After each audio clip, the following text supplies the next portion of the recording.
যা হওয়ার এখানেই হবে। আল্লাহর উপর ভরসা রাখো। ভরসা তো আল্লাহর উপরই, কিন্তু নিজের কাজটাও তো করতে হবে। আমি ঘরের কুটিগুলো একবার দেখে আসি। শুনছি তো বাতাস বইছে। শ্রাবণ মাসে এমন বাতাস তো হয়ই। নতুন কি হলো? না, এই শব্দটা সাধারণ বাতাসের নয়। এর মধ্যে একটা গর্জন আছে।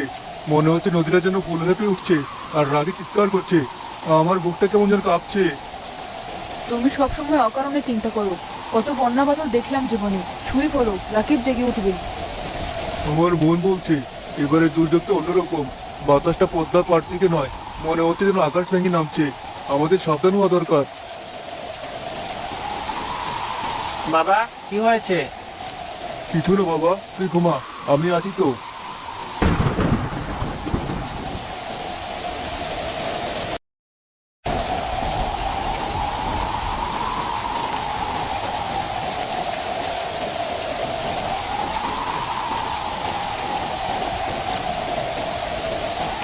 ফুলবানু, ফুলবানু, ওঠো। কি হয়েছে? এত রাতে এমন ভাবে ডাকছো কেন? ঘুমাতে দাও। ঘুমানোর সময় এটা নয়। বাইরের শব্দটা শোনো একবার।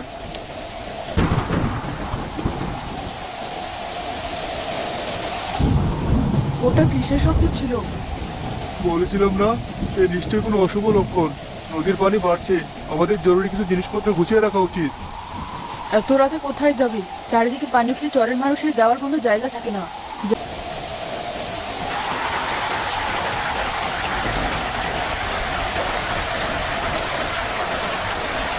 বাবা, পানি, ঘরে পানি ঢুকছে। সর্বনাশ, বাঁধ ভেঙেছে। আমি যা ভেবেছিলাম তাই। আর এক মুহূর্ত দেরি করা যাবে না। ফুলবানু, আমার হাত ধরো। রাকিব, তুই আমার তোমার শক্ত করে ধরে থাক। কোনোভাবে ছাড়বি না। আমরা কোথায় যাব? চারিদিকে তো পানি। আগে ঘর থেকে বের হতে হবে। এই ঘর আর এক মিনিটও টিকবে না। এর চাল আর কুটি ভেসে যাবে।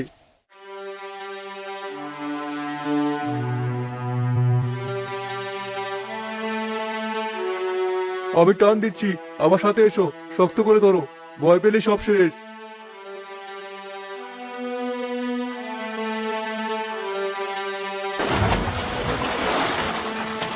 আমাদের সব শেষ হয়ে গেল।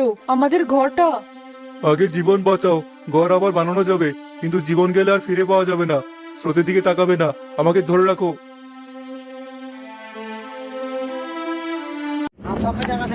হ্যাঁ গাইস, আজকে আমরা চলে এসেছি আর অমরপুর রেস্টুরেন্ট।